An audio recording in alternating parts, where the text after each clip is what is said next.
Amigos e amigas que acompanham a TV Canção Nova, estamos começando mais um programa Pergunte e Responderemos. Esse programa tem como objetivo responder sua pergunta de maneira assim bastante rápida, bem objetiva. Não é um trocando ideias, não é uma palestra, é responder bastante rápido aquilo que você quer saber. Quando é alguma pergunta que tem uma resposta bem objetiva, na documentação da igreja eu procuro seguir a Bíblia, o catecismo. Quando não tem, eu dou uma opinião. Opinião segue quem quiser, ok? E aqui eu quero lembrar uma coisa. Muitas pessoas fazem perguntas assim muito, eu diria, muito simples, né? E eu tenho que responder. Por quê? Porque quem assiste esse programa são pessoas de todos os níveis. Então tem gente aí que tem até doutorado, mas tem outro que às vezes é analfabeto. Então, nós temos que atender a todos. Portanto, aquelas perguntas que você já sabe a resposta, paciência. Porque tem gente que não sabe. E a gente não pode deixar ninguém para trás. Ok? Muito bem, vamos começar rezando, pedindo à Virgem Maria que interceda por nós nesta tarde. Em nome do Pai, e do Filho, e do Espírito Santo. Amém. Ave Maria, cheia de graça, o Senhor é convosco. Bendita sois vós entre as mulheres, bendito é o fruto do vosso ventre, Jesus. Santa Maria, Mãe de Deus, rogai por nós, pecadores, agora e na hora de nossa morte. Amém. Glória ao Pai, ao Filho e ao Espírito Santo.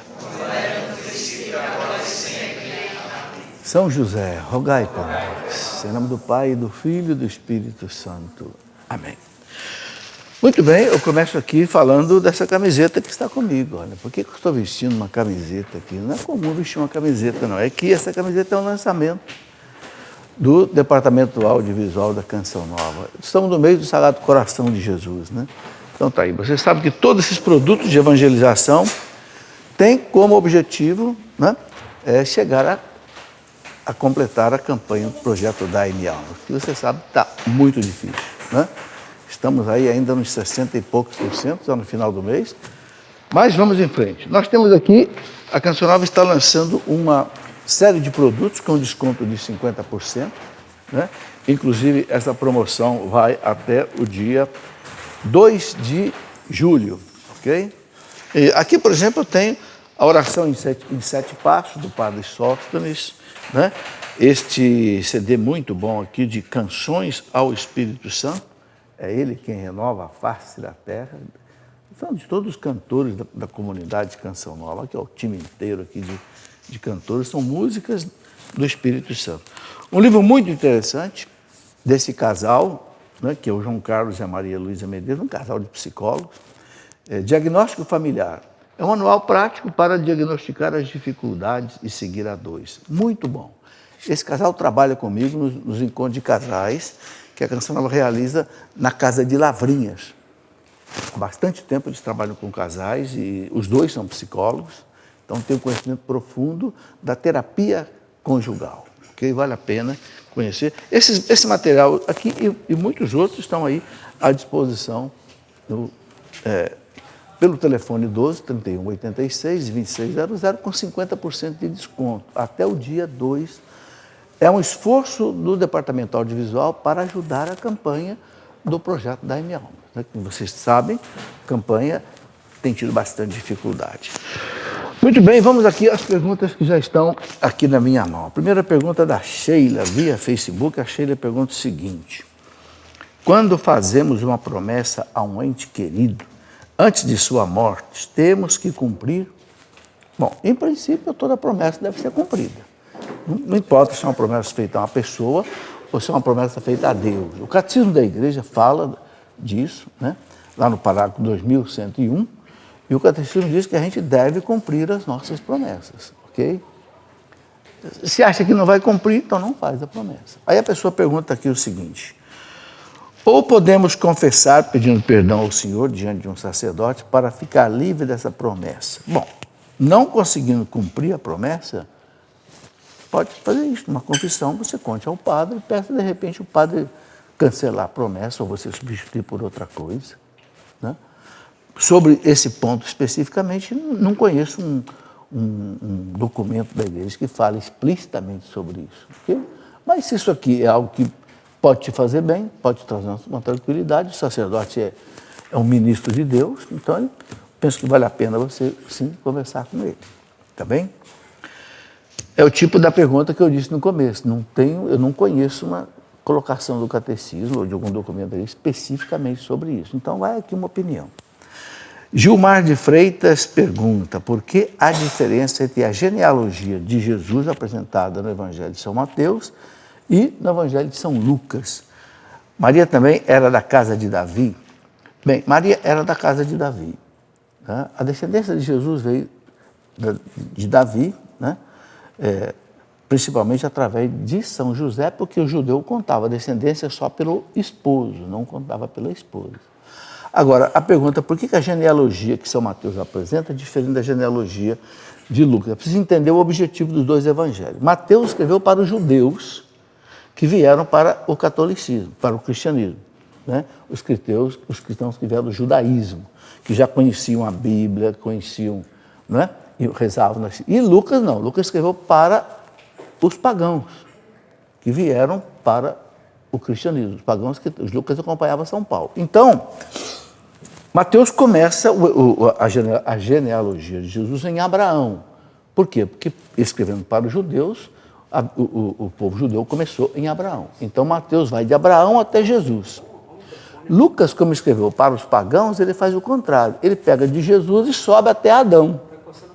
Porque ele quer mostrar para os pagãos a genealogia de Jesus abrangendo toda a humanidade. Okay? Para os judeus, Mateus fixou mais de Abraão até Jesus. Ou seja, Jesus é filho de Abraão. Ok? Através de Davi. Coloca toda a genealogia. Então, entendendo o objetivo dos dois evangelhos, a gente entende essas coisas. Marina. Professor, o que significa a passagem bíblica que diz os inocentes pagam pelos pecadores? Essa passagem bíblica, eu não lembro exatamente se ela fala assim. Ela não coloca aqui qual é a citação bíblica, eu também não sei. Tive um parto prematuro e meu filho sofreu 33 dias em uma UTI neonatal. Confesso que essa frase me deixa descrente com Deus. Veja, então vamos entender aqui uma coisa muito importante. Deus não castiga o filho por causa dos pecados dos pais. Não tem nada a ver. Agora, a questão do inocente, às vezes pagar pelos pecadores, não é algo que seja da vontade de Deus. São circunstâncias da vida. Uma coisa que nós precisamos entender é o seguinte: Deus criou esse mundo e entregou esse mundo na mão da humanidade. Criou leis físicas, leis químicas, leis biológicas, então o mundo é regido por leis. Temos a lei da atração gravitacional, temos as leis do eletromagnetismo, a lei da biologia, da química. Né? O salmista, lá, o Salmo 113, diz assim: os céus pertencem ao Senhor, mas a terra Ele deu aos filhos de Adão. Ou seja, Deus nos deu inteligência, liberdade, vontade, memória, para a gente conduzir esse mundo com juízo. Agora, o que acontece? Um sujeito, por exemplo, que está dirigindo um carro, bêbado, atravessa uma estrada e bate no outro carro e mata uma família do outro lado que é inocente. Aí o inocente pagou pelo pecador. É culpa de Deus? Não. É culpa desse irresponsável que bebe, entra num carro e faz essa loucura. E assim são as 1000 loucuras que acontecem no mundo. Deus jamais quer o mal. Deus não pode ser agente do mal, porque Deus, por definição, a teologia define Deus. Deus é um espírito perfeitíssimo. Ou seja, nele não há sombra de erro, nem de maldade, nem de ódio, nem de nada. Quando a Bíblia fala de ódio de Deus, não é ódio, é justiça. Ok? Então, essas coisas são culpa da própria humanidade. Você não deve ficar revoltada com Deus, Marina, porque aconteceu isso com o teu filho, porque essa frase não é uma frase no sentido de que Deus faz o inocente. É verdade que pela redenção da humanidade, né, Jesus salvou o mundo pelo sofrimento. Então, Cristo aceita que a gente ofereça o nosso sacrifício também pela salvação do mundo. Mas aí é uma oferta que a gente faz. São Paulo diz, né? Lá na carta aos Colossenses 1:24, São Paulo fala: eu completo na minha carne o que falta à paixão de Cristo, no seu corpo, que é a igreja.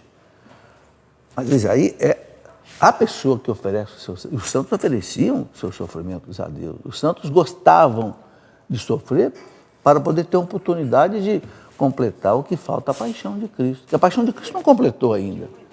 Cristo, que é a cabeça da igreja, sofreu a paixão, mas o corpo de Cristo, que é a igreja, ainda está sofrendo a sua paixão. É como a ressurreição de Cristo, não completou ainda. A de Cristo completou, mas da igreja não. Agora, o Cristo total é ele, a cabeça e a igreja. Santo Agostinho chamava de Christus totus. Ele é a cabeça e nós o corpo de Cristo. Então, essa parte, mas não tem nada a ver com uma possível ação maléfica de Deus, a ponto da pessoa ficar aí revoltada. Agora, por que o seu filho sofreu 33 dias numa UTI? É culpa de Deus? Não. São Paulo diz que o salário do pecado é a morte. São Paulo explica com clareza que todo sofrimento que há no mundo, inclusive a morte, é consequência do pecado. Pecado de quem? Do seu e do seu marido? Então, seu filho está sofrendo aqui? Não. Pecado de toda a humanidade. Pecado de toda a humanidade atinge toda a humanidade. Agora, como isso atinge ou não atinge, é um mistério insondável. Ok? Por que a gente reza pedindo a proteção dos anjos, dos santos, da Virgem Maria? Para nós nos protegermos contra esta desordem que entrou no mundo por causa do pecado original, desde o pecado original, e por causa também dos pecados dos homens. Às vezes a gente sofre por causa do nosso pecado. Sim, a pessoa que é irresponsável, que leva uma vida desregrada, bebendo, ela fica doente. Aí ela ficou doente por causa do próprio pecado, mas nem sempre. A gente fica... Por que nós pegamos aí uma doença, às vezes uma contaminação, uma dengue, etc.? Por quê? Por que existe um vírus aí, de um mosquito que transmite a dengue? Por que esse mal que há no mundo? Fruto do pecado original. O pecado original desorganizou tudo. Tanto assim que quando você pega o livro do profeta Isaías, capítulo 11, quando Isaías fala do reino messiânico, o que ele fala? O cabrito vai poder comer ao lado, do leão, do tigre, e um não vai fazer mais mal para o outro. Por quê? Porque vai acabar o mal. A criança de colo vai poder enfiar a mão na toca da serpente venenosa e ela não lhe fará mal. Por quê? Porque acabou o pecado. Então, não haverá mais desordem na natureza, entre os animais, entre os homens. Então, será restabelecido o chamado reino messiânico, quando Jesus voltar. Então, a gente percebe. Então, é preciso entender isso. Todo o sofrimento do mundo não é culpa de Deus. Agora, por que Deus permite? Porque Deus não é paternalista. Deus nos deu inteligência, liberdade e vontade para fazer o bem. Então eu devo fazer o bem. Se eu faço o mal, eu coopero com o sofrimento do mundo. Michele Maciel. Gostaria de saber qual a posição da igreja em relação a Pedro Siqueira. Recebi indicações de uns livros dele, inclusive comprei, mas gostaria de saber o que a igreja católica diz a respeito das visões e devoções dele. O Pedro Siqueira é um advogado do Rio de Janeiro, culto, inclusive ele trabalha, se não me engano, no Ministério Público, e ele, segundo as suas narrativas, ele tem visões e recebe mensagens dos anjos, dos santos, da Virgem Maria, e ele reza o terço em muitos lugares, inclusive fora do Rio de Janeiro. Agora, eu não sei dizer qual é a posição do bispo dele em relação essas aparições. O que a igreja recomenda? São muitas coisas desse tipo no Brasil e no mundo. Então, qual é o critério que a igreja usa para nos orientar? O que o bispo da diocese dele diz? O bispo autoriza as pessoas a frequentarem as coisas dele?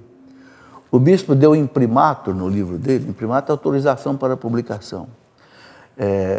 Ou não deu? Então, eu não sei dizer, tomei conhecimento da pergunta agora, eu não sei dizer, o Pedro Siqueira, qual é a posição do bispo do Rio de Janeiro sobre isso, na verdade do cardeal, da Oronia. Precisaria saber, então, junto à Arquidiocese do Rio, qual é a posição da Arquidiocese, ok? E aí, nós temos que obedecer o que o bispo ou o arcebispo coloca sobre o assunto. Não quero ser identificada, tudo bem. uma pessoa que pergunta o seguinte, sobre os ateus, 2 pontos. Existem pessoas que realmente não conseguem acreditar em Deus. Não porque escolheram ser assim, mas porque não possuem a fé necessária para isso. Eles não têm culpa. O que pensar sobre a salvação nesses casos? Olha, essa questão da pessoa não acreditar em Deus sem culpa é relativo. Porque São Paulo fala na primeira carta aos Romanos, capítulo 1, que ninguém tem desculpa para não acreditar em Deus. São Paulo diz o seguinte, porque Deus se manifesta, a igreja ensina o seguinte, no Concílio do Vaticano I, 1870, a igreja colocou o seguinte, nós podemos saber que Deus existe pela inteligência, não precisa da fé. Por quê? Pela inteligência. Porque eu olho para esse mundo com a minha inteligência, eu pergunto, quem é que faz uma flor nascer da terra? Sou eu? Não. Então quem é? Nada existe no mundo que não tenha sido fruto de um projeto e de uma realização, de um poder. Alguém constrói uma casa porque fez um projeto, os construtores vieram, fizeram uma planta elétrica, uma planta arquitetônica, uma planta estrutural e tal, e construíram. Não existe nada. Tudo que existe fora do nada é um projeto, é uma construção. Você pega aí uma sementinha, põe na terra, vira uma árvore. Por quê? Porque dentro da semente já está a árvore inteira, programada. Tem os DNA ali, os RNA, que desenvolvem, alguém projetou isso daí e colocou ali. A galinha deita em cima de um ovo, depois de 21 dias nasce um pintinho. Isso não é mágica, isso aí é ciência. Alguém projetou isso e um poder foi colocado ali. Então, pela inteligência, veja, aí não tem fé aí, é pura inteligência, pura ciência. Então, o São Paulo fala na primeira carta, na carta aos Romanos, né? São Paulo fala, ninguém tem desculpa para ser ateu. E se a pessoa parar um pouquinho, né? Agora, um padre, né, George Lamette, doutor em astrofísica, amigo de Einstein, descobriu como é que o universo começou, o Big Bang. Daquela explosão que é o Big Bang, na verdade hoje não fala-se mais em explosão, fala-se em expansão, fala-se mais hoje em Big Expansion, porque a expansão é caótica, a expansão não é. Daí o universo evoluiu em 13,7 bilhões de anos e chegou até nós. Meu Deus! Quanto de ciência, quanto de poder existe nisso? Quem que fez isso? Tem que ser um ser superior. Quer dizer, então, quando São Paulo coloca isso na carta aos Romanos, ele diz aqui assim, né? No versículo 17, ele fala, são culpados porque, vendo as obras, não souberam encontrar o artista. Esse mundo é uma obra maravilhosa. Olha para as plantas, para os peixes, para as aves, para nós. Há um artista em cima disso que fez tudo isso. Quer dizer, então, essa questão da pessoa não ter culpa de ser ateu não é fechada absolutamente, não. Porque a pessoa não precisa absolutamente de fé para saber que Deus existe. Ela pode não querer acreditar em Deus, não querer seguir Deus, mas a inteligência dela vai mostrar para ela que existe um ser superior. Senão fica tudo sem resposta. Fica tudo sem resposta. Quem criou o ar que eu respiro? Quem criou essa máquina perfeita que somos nós? Um coração que bate, um pulmão que respira e purifica o sangue, um fim que filtra, um fígado que metaboliza tudo. Meu Deus, quem fez isso? Fui eu que dei isso a mim? Não. Foram meus pais que tinham esse poder, tinham essa inteligência? Não. Quer dizer, então, isso aí questiona muita gente. André Pereira, qual o significado da palavra proficiência divina? Bom, a palavra proficiência quer dizer capacitação. Então, você tem proficiência na língua inglesa, o que é? Ele sabe bem o inglês. Não é? O que é a proficiência divina? É o poder de Deus, um poder infinito, um poder absoluto. Não é? É o que a gente pode dizer aqui. Beth, apenas está escrito aqui, Beth. Podemos dedicar a Eucaristia a mais de uma alma ou pessoa que não vai à igreja? Pode. Pode colocar na Eucaristia, na Santa Missa e também na comunhão, quantas intenções você quiser. Pode rezar pelas almas do purgatório, pode rezar pelos vivos, pelos parentes, pelos amigos. Pode, sabe, a Eucaristia é um dom infinito. Então, pode colocar tudo que você quiser de intenções na Eucaristia, que não tem problema, tá? Muito bem. Outra pessoa que pede para não ser identificada e a gente respeita, tá? Se você não quer ser identificado, avise, ou no e-mail que você manda, ou por telefone, ou Facebook, eu não quero ser identificado. Sou casada há 11 anos e meu marido arrumou uma amante e saiu de casa para morar com ela. Não é a primeira vez, né? Ele voltou, não é a primeira vez com ela, com muitas outras pessoas, né? Ele voltou para casa por 7 dias, onde eu fiquei grávida de uma menina. Ele disse que vai assumir e que vai voltar. Sempre me procura como esposa, às vezes cedo. Será que estou agindo errado? Não sei o que fazer, me ajude. Bom, se eu entendi bem, ele tem amante, mas ele vem para casa e quando vem para casa vive com você a vida conjugal, sexual, a ponto de você engravidar. Aí ele vai embora, volta para amante, né? Beleza, né? Eu acho que você precisa dar um basta nisso. Enquanto você aceitar essa situação, ele vai achar ótimo. Se satisfaz lá com a amante, aí depois se satisfaz com você, não, diga a ele, enquanto você estiver com a sua amante, não quero nada com você em termos de vida sexual. Opinião minha.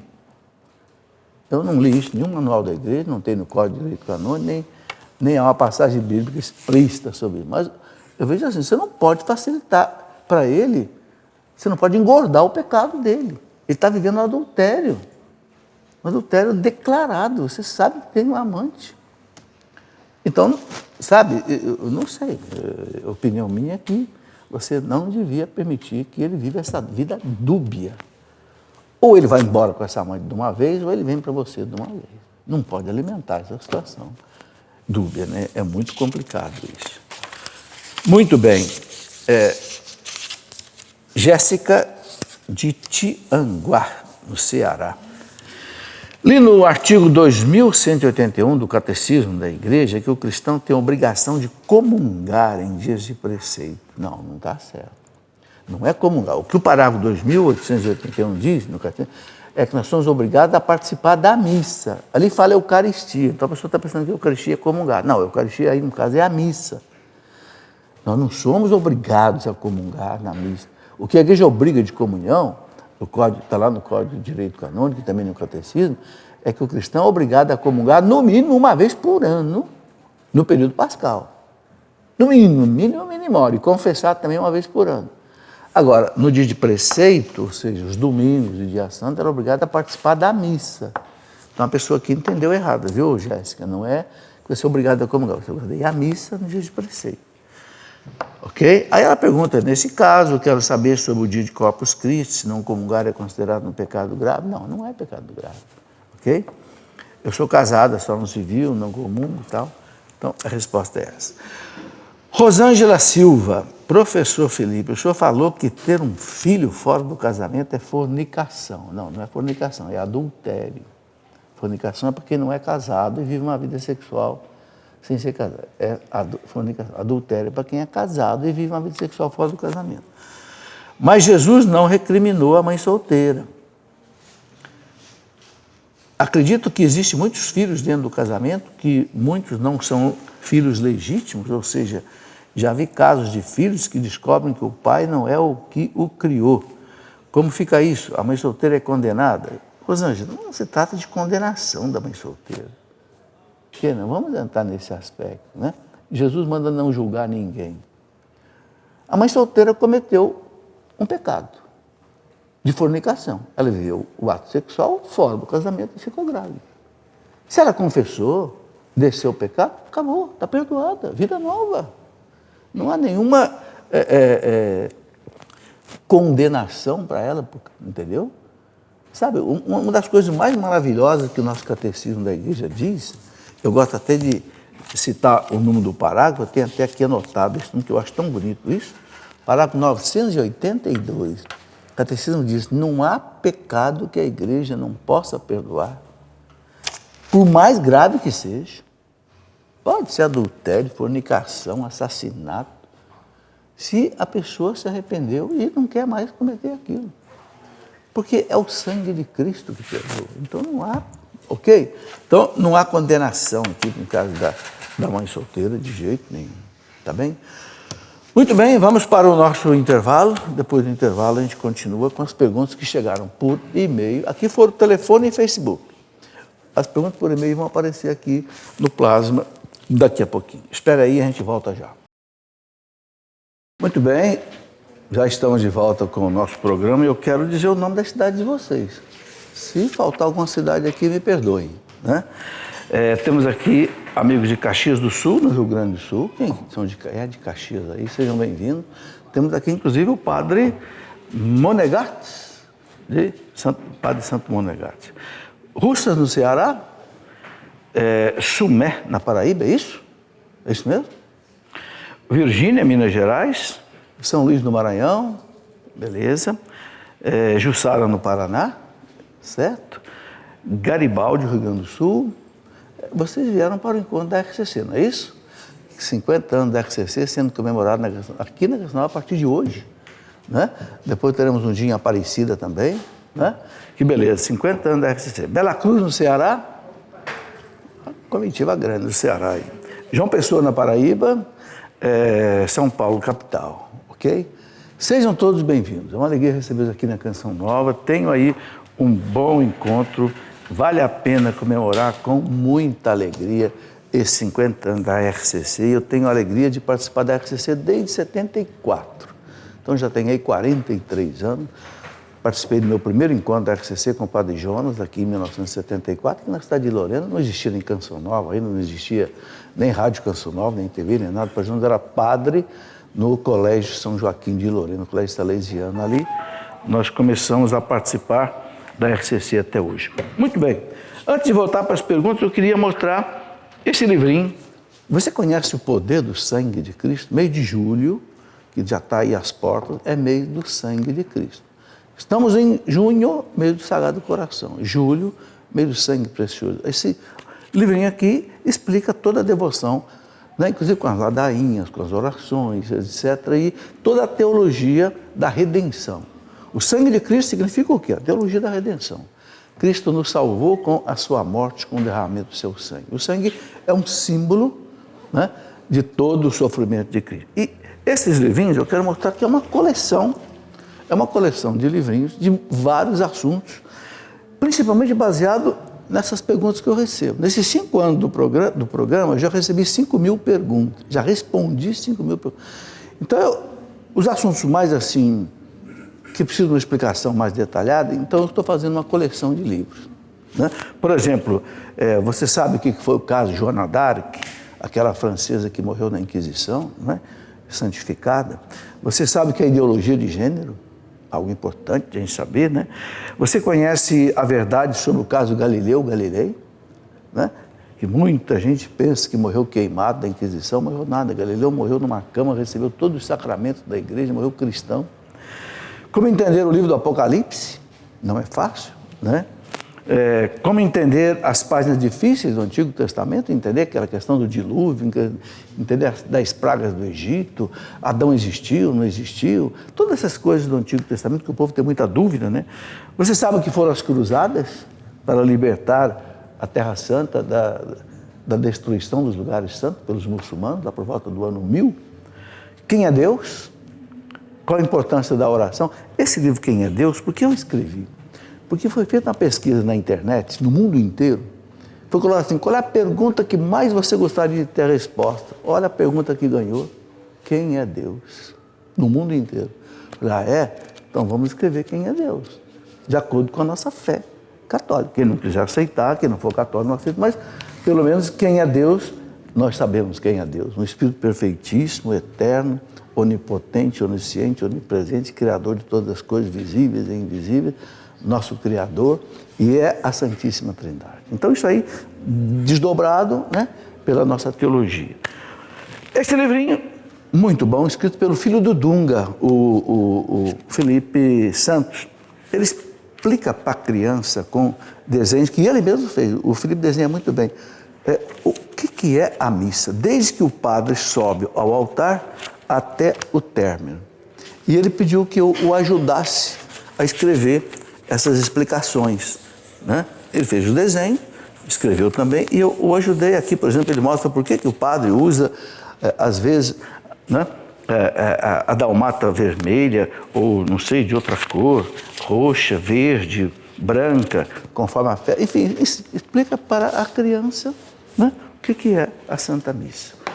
Muito bem, vamos aqui nas perguntas que chegaram por e-mail. O e-mail do programa é esse, pergunte e responderemos, @cançãonova.com, tá? Você pode mandar também pelo Facebook, que é facebook.com/pergunte e responderemos CN, tem um CN no final. Ou pelo telefone também, 12 31 86 26 00. Tem muitas perguntas na fila, mas tenha paciência que a sua pergunta chega aí. Minha mãe dizia que é a paciência que leva a gente para o céu. É verdade. Então vamos lá. Cadê as perguntas aí? Pode colocar para nós. Um padre pode mudar a coleta do ofertório para depois da comunhão? Olha, existe um momento da missa que é o momento do ofertório. Então, esse é o momento adequado, né, do ofertório. A igreja ensina que o padre deve seguir a rubrica da missa. O que é a rubrica da missa? É a disposição de cada momento da missa, que está inclusive no missal romano. Então, não se pode mudar a leitura, não se pode mudar outras coisas. Siga a missa. Olha, gente, o Vaticano, a Santa Sé, tem o maior cuidado com a missa. Por quê? Porque a missa é o centro da nossa fé. Então, existe no Vaticano, na Santa Sé, um dicastério, né, um ministério chamado Sagrada Congregação para o culto divino e disciplina dos sacramentos. Nada pode ser feito sem que o Papa aprove, né, e tem que ser obedecido. Então, em princípio, a gente deve obedecer. Eu escrevi um livro para entender e celebrar a liturgia. Acho que não está aqui. Não está. Mas, sabe, é muito importante, né? O Papa João Paulo II publicou aquele documento importantíssimo da Congregação da Fé, aprovado por ele, Redemptione Sacramento, em que o Papa fala, cuidado com a celebração da missa. A missa tem que ser celebrada, né, criteriosamente. Muito bem, vamos lá. Meu esposo não produz espermatozoides. Devemos ir novamente ao médico ou partimos para a adoção? Veja, é um problema de infertilidade. Bom, o casal pode tentar um tratamento, né? O que a igreja não aprova é a inseminação artificial. Então, ou o casal fica nessa situação, se quiser adotar, pode adotar. Não sendo inseminação artificial, o casal pode tentar, né, algum outro método que possa curar a pessoa ou resolver o problema. Okay? É o que a doutrina da igreja, que está no catecismo da igreja, explica para nós. A adoção é bonita, né? A adoção é uma coisa muito bonita, a igreja recomenda. O casal que não consegue ter filhos, o catecismo da igreja diz assim, deve juntar essa dor, né, à cruz de Cristo. Aquilo que eu falei, completa na minha carne o que falta a paixão de Cristo. Né? Então, o catecismo fala, junte esse sofrimento à cruz de Cristo. Isso é salvífico. E se quiser pode adotar, ou também pode se dedicar a vida a instituições de crianças carentes e outras formas de caridade. Né? Só o egoísta desperdiça a vida, né? Dizia o Michel Coa, naquele livro dele maravilhoso, né? Construir o Homem e o Mundo. Ele fala, só o egoísta desperdiça a vida. Jurema, do Rio de Janeiro. Uma criança cuja mãe foi batizada numa igreja evangélica pode ser batizada na igreja católica? Pode. A igreja, em princípio, coloca o seguinte, uma criança pode ser batizada independente de qualquer problema. A criança não é da culpa de ninguém. Agora, esse é o lado, vamos dizer assim, doutrinário. Agora, o lado pastoral. O lado pastoral, a igreja diz assim, a igreja não quer ministrar nenhum sacramento de qualquer jeito. Então, é preciso que pais e padrinhos prometam para a igreja que essa criança vai ser educada na fé do Cristo e da igreja. Se houver esta colocação consciente, o pároco checou isso, é como o batismo de uma criança de uma mãe solteira. Pode batizar? Pode batizar. Desde que a mãe e os padrinhos garantam que vão educar o filho na fé católica e na fé da igreja. Ok? Mas aí, esses casos, caso a caso, o pároco vai analisar. Né? Qual deve ser meu comportamento se vejo 2 membros de frente da comunidade vivendo o adultério? Bom, Jesus fala da correção fraterna. Evangelho de São Mateus, capítulo 19, Jesus fala, se você vê teu irmão no pecado, você vai e conversa com ele sozinho. Então, de repente você pode chegar, tem certeza, tem prova que está acontecendo, vai na pessoa, em silêncio, sem contar para ninguém, sem fazer fofoca, conversa com a pessoa. Aí Jesus diz, se a pessoa mudou, ótimo, você ganhou seu irmão. Se a pessoa não mudou, então você leva 2 testemunhas com você. Olha, o que você está fazendo está errado, não fica bem para a igreja, você está prejudicando, né, a comunidade e tal. Se ele mudar, ótimo. Se ele não mudou, Jesus então leve-o à igreja. Para Jesus, a autoridade máxima do reino de Deus é a igreja, essa autoridade da igreja. Então aí, conforme a gravidade do caso, pode se levar ao pároco, ou o responsável pela área de atuação dessa pessoa. Mas é preciso que primeiro haja esse cuidado, né, individual ou com mais uma pessoa, né? E aí levou para a igreja, não faça mais nada. Ah, o padre não fez nada, o bispo não fez nada. Não faça mais nada. Você entregou na mão da igreja o problema. Acabou. Entendeu? Essa é a orientação que o Evangelho dá para a gente, né? Aí Jesus fala, se ele não ouvir a igreja, então considere-o um pagão e um publicano. Ou seja, como alguém que não pertence à igreja. O Docati diz que a melhor forma de governo é a democracia. É verdade? Bom, o que o catecismo diz é o seguinte, que a melhor forma de governar os povos é a democracia. Diz isso mesmo. A igreja apoia o sistema democrático. O que quer dizer a palavra democracia? Vem do grego demos kratei. Demos, que quer dizer povo, kratem, cracia, quer dizer poder. Então, o poder do povo. O povo tem direito de eleger seus governantes, né? É o melhor regime, a igreja não tem dúvida, melhor do que ditadura ou qualquer coisa que o valha, né? Tem direito. Agora, a democracia também tem os seus perigos, né? Então, a gente vê, por exemplo, corrupção, que faz com que a democracia seja desvirtuada. A democracia é baseada em 3 poderes independentes: o executivo, o legislativo e o judiciário. Quando há essa independência de poderes, um não manda no outro, um não destrói o outro, funciona a democracia muito bem. A igreja é favorável a esse regime. Agora, não é o regime da igreja, a igreja é diferente. As nações nascem do povo, a igreja não, a igreja nasce do céu. Então, não é um regime para a igreja, não, a igreja, Cristo que estabeleceu a igreja. O Papa é o chefe dos 3 poderes na igreja. O Papa é chefe do poder executivo, legislativo e judiciário da igreja. Por quê? Porque o Cristo instituiu assim. Diferente de uma democracia que nasce do povo. A igreja não nasce do povo, a igreja desce do céu. Ok. Primos podem se casar? Primos próximos, em princípio, não. Por exemplo, 2 irmãos, né, que têm filhos, não devem se casar. É o que o Código de Direito Canônico diz. Agora, o Código diz que, excepcionalmente, o bispo pode autorizar. Agora, não é aconselhável. A medicina não aconselha. Por quê? Porque se eles são primos, filho de pais que são irmãos, cada um pode trazer um problema genético complicado e quando eles tiverem filhos, esse poder pode duplicar na criança. E aí se é uma tara, se é uma anomalia, se é não sei, alguma coisa genética, isso pode afetar, não estou dizendo que vai afetar, Quem conhece as leis de Mendel da genética sabe que a genética é uma coisa extremamente complicada. Então, por isso que a igreja é baseada na questão científica, eles recomendam que os primos não se casem.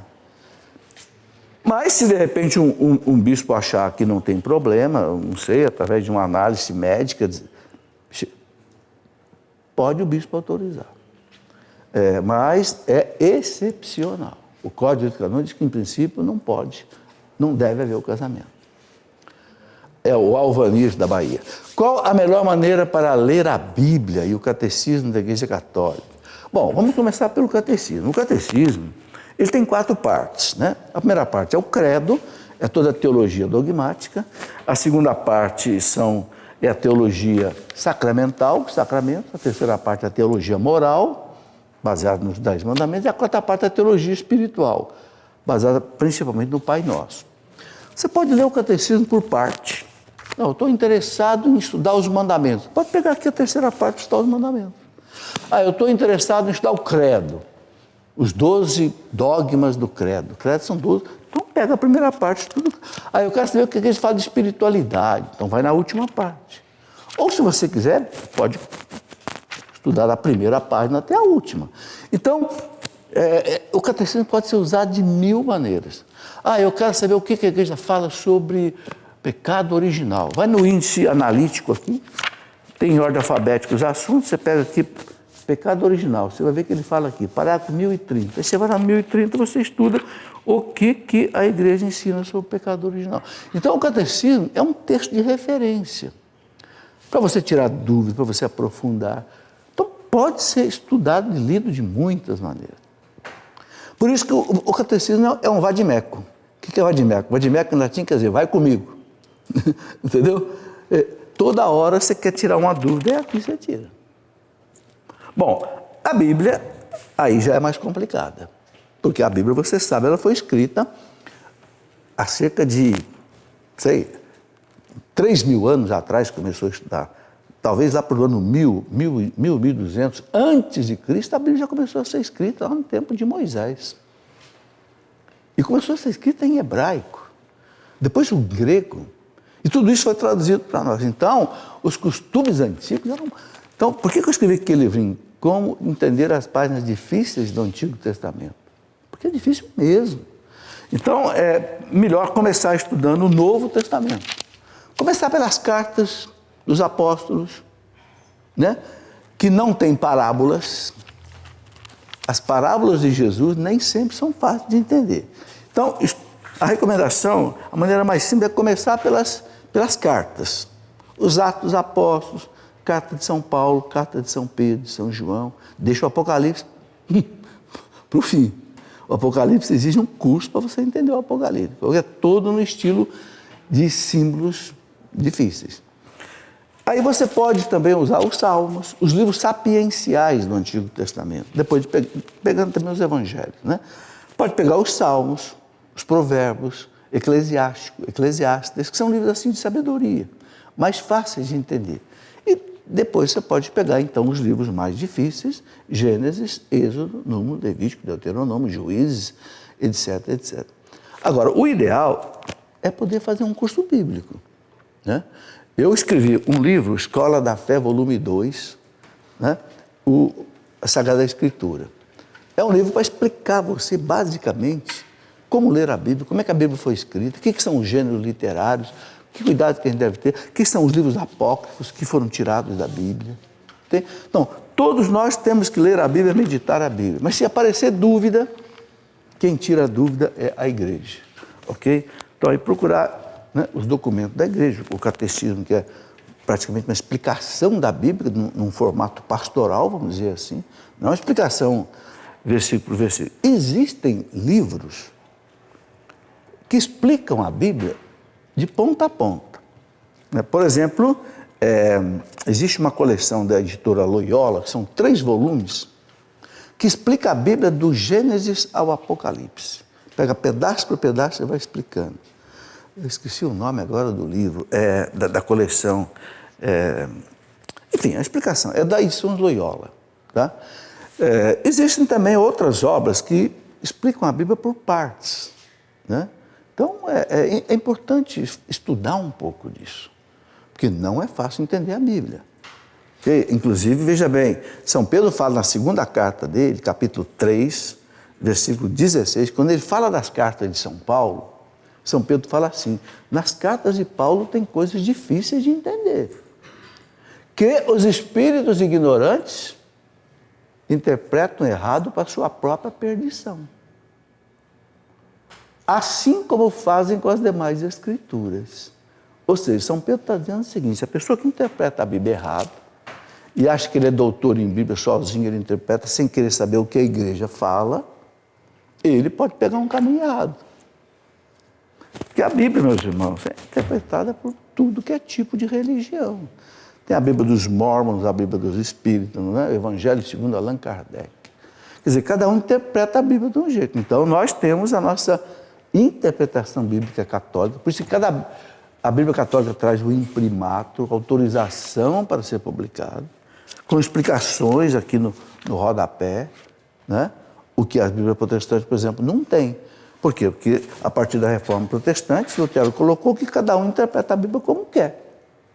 É um perigo.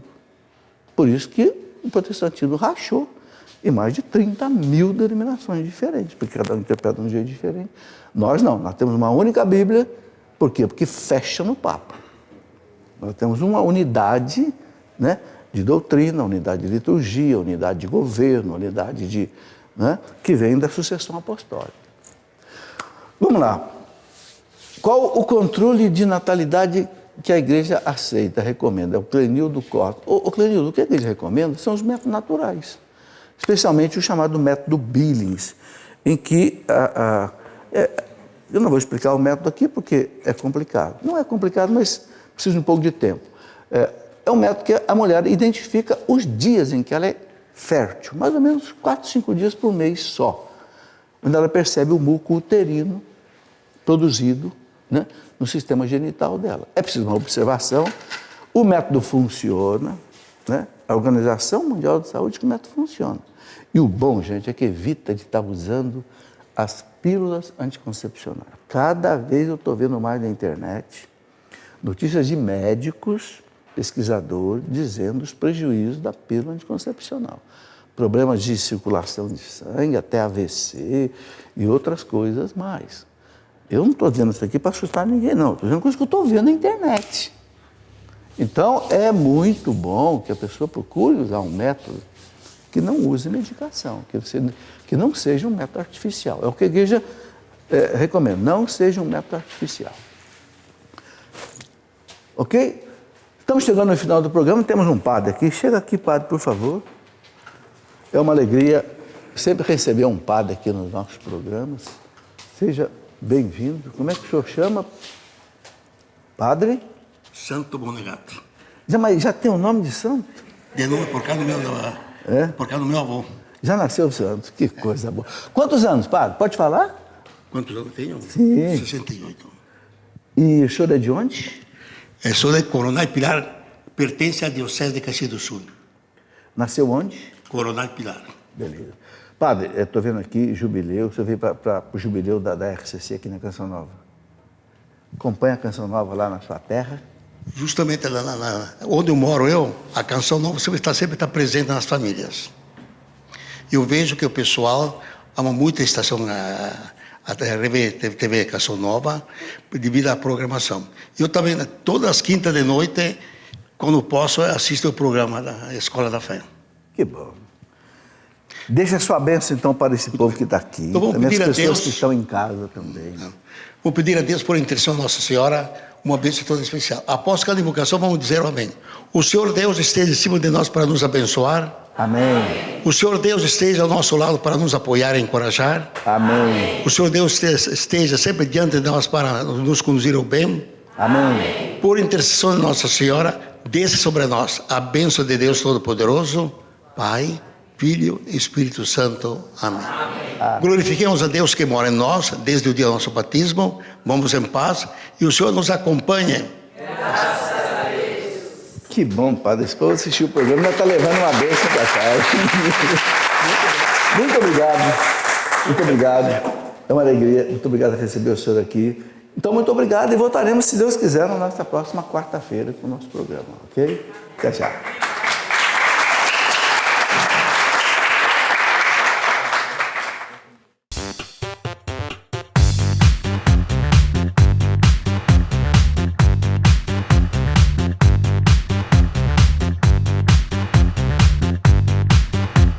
CançãoNovaPlay.com. Assine já!